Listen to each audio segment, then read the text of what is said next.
तो देखिए, सीमा हैदर नेपाल के रास्ते से हिंदुस्तान में दाखिल हुई थी। पाकिस्तान से नेपाल के जरिए भारत पहुंचने के खुलासे के बाद जांच एजेंसियों में हड़कंप मचा हुआ है, क्योंकि सवाल ये उठ रहे हैं कि पाकिस्तान में महिला इतनी आसानी से नेपाल बॉर्डर पार करके दिल्ली से सटे ग्रेटर नोएडा तक कैसे पहुंच गई। लेकिन एटीएस की एंट्री से जासूसी एंगल ने सीमा हैदर की मुश्किलें बढ़ा दी है।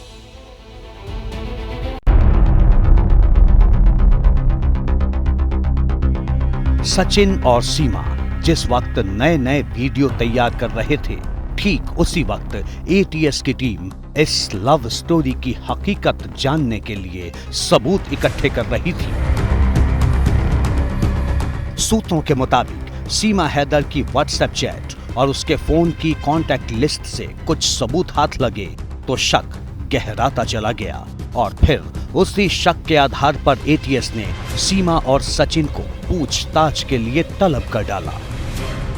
के सूत्रों के मुताबिक देश की सुरक्षा में लगी तमाम एजेंसियां जो हैं वो इस वक्त सीमा हैदर के भारत में आने की सच्चाई जो है उसका पता लगाने की कोशिश में जुटी हुई हैं। जो है वो इसी ऑफिस में सीमा हैदर से पूछताछ चल रही है और इससे पहले जो है सेक्टर 58 स्थित एटीएस के ऑफिस में भी सीमा हैदर को लेकर के आया गया था, लेकिन वहां पर चूंकि पहले से मीडिया कर्मी मौजूद थे, इसलिए जो है यूपी एटीएस की टीम जो है वो सीमा हैदर को वहां ना ला करके इस ऑफिस में लेकर के आई है और जो है वो सीमा हैदर से जो है वो पूरी जानकारी इकट्ठा की जा रही है कि उसकी भारत आने की आखिर सच्चाई क्या है। नेपाल में वो कौन कौन सी जगह पे थी, किन किन होटलों में जो है वो रुकी हुई थी। इसके अलावा जो सीमा के जो आइडेंटिटी कार्ड हैं वो भी जो है वो हाई कमीशन को भेज दिए गए हैं ताकि सीमा की जो सच्चाई है उसका पता लगाया जा सके।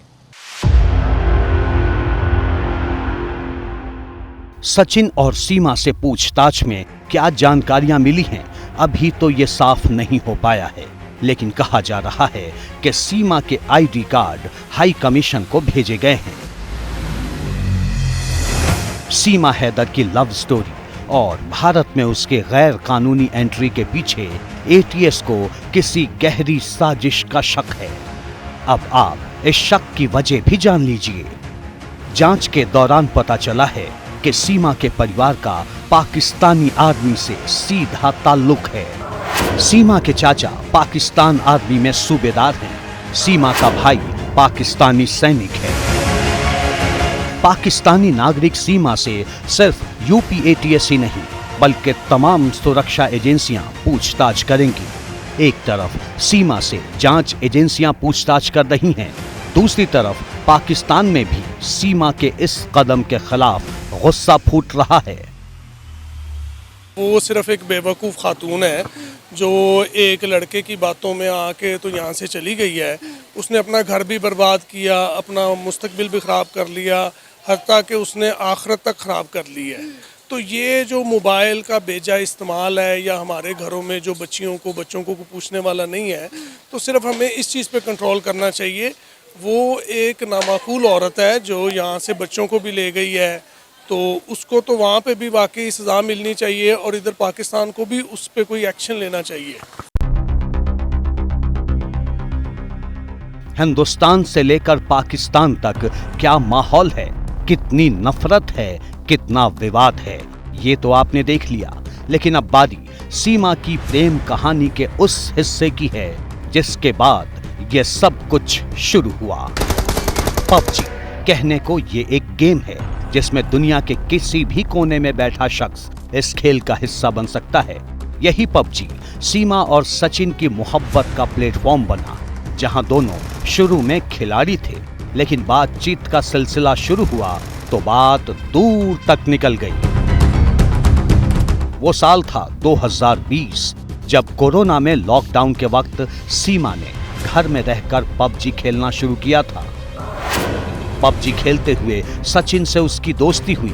उसके बाद एक दूसरे को नंबर दिए, फोन कॉल से वीडियो कॉल शुरू हुए और फिर इसी साल की शुरुआत में दोनों ने मिलने का फैसला किया।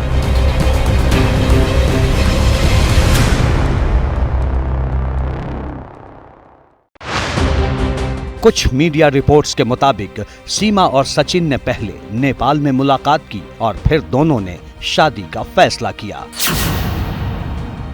सबसे बड़ी चुनौती थी पाकिस्तान से सीमा का भारत आना। नेपाल से भारत में दाखिल होना आसान था और इसलिए नेपाल को चुना गया। यूपी पुलिस के मुताबिक सीमा भारत आने के लिए यूट्यूब देखना शुरू की। उसके बाद भारत आने के लिए सीमा सबसे पहले दुबई पहुंची और दुबई से 11 मई को नेपाल आ गई और नेपाल से बस में बैठकर 13 मई को सीमा दिल्ली आ गई। पुलिस के मुताबिक सीमा हैदर पर किसी को शक इसलिए नहीं हुआ क्योंकि वो अपने 4 बच्चों के साथ थी। इतना ही नहीं, भारत आने से पहले सीमा पाकिस्तान में अपना घर बेच आई थी। इस बात का खुलासा किसी और ने नहीं बल्कि सीमा हैदर के पहले पति गुलाम हैदर ने किया है। सीमा का ये पाकिस्तानी पति इन दिनों सऊदी अरब में रहता है। वो कई बार सीमा से पाकिस्तान लौटने की गुजारिश कर चुका है। इसके लिए उसने पाकिस्तान के आर्मी चीफ से भी मदद की गुहार लगाई है।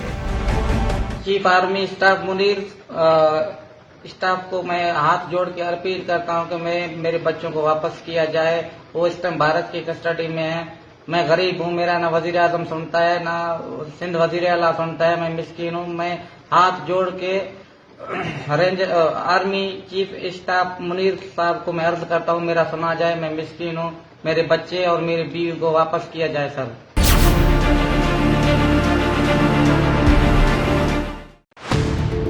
गुलाम हैदर का दावा है कि सीमा के साथ उनकी लव मैरिज हुई थी, लेकिन सीमा साफ कहती है कि उनके पति नाटक कर रहे हैं। वो कहीं और शादी कर चुके हैं। वो तो पहले तो बकवास ही कर रहे हैं, ऐसे ड्रामा कर रहे हैं। वो ऐसी कोई बात नहीं है। उसके पहले बीवी बच्चे हैं तो उनके साथ खुश रहे। मैं यहाँ खुश हूँ। यानी इस कहानी में सिर्फ शॉक वैल्यू नहीं है, कहानी चौंकाती भी है और सवाल भी खड़े करती है। लेकिन सीमा हैदर कहती हैं कि उन्होंने जो किया वो अपने प्यार को पाने के लिए किया। बस कि अब हमारी कोर्ट की मैरिज हो जाए। वैसे तो हो गई है, कोर्ट की रहती है, हो जाए फिर बहुत शांति से रह जाऊंगी। मुझे यहाँ बस नागरिकता मिल जाए, मुझे मेरे बच्चों को, फिर कोई चिंता नहीं। चाहती क्या है आप जो है, मतलब भारत की सरकार से और लोगों से चाहती क्या है और पाकिस्तान की सरकार से क्या चाहती हैं? पाकिस्तान की सरकार से ये चाहती हूँ मुझे मेरे हाल पे छोड़ दे। मैं यहाँ बहुत खुश हूँ। मैं वापस नहीं आऊँगी, किसी भी हाल में नहीं आऊँगी। मैं अपने बच्चों के साथ बहुत खुश हूँ। मैं बच्ची नहीं हूँ, बड़ी हूँ।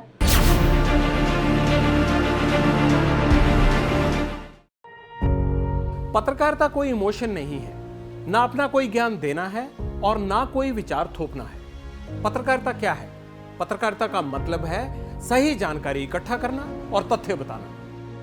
पत्रकारिता आज जितने महत्वपूर्ण दौर में है, शायद पहले नहीं थी। इस दौर से निकलने के लिए सिर्फ सच दिखाने की जरूरत है, वो सच जो आपके हित को आगे रखे। इसलिए अब रात 9 बजे प्राइम टाइम नहीं होगा, ये आपका टाइम है। जगविंदर पटियाल के साथ देखिए पब्लिक इंटरेस्ट 17 जुलाई से सोमवार से शुक्रवार रात 9 बजे सिर्फ एबीपी न्यूज पर। एबीपी न्यूज आपको रखे आगे।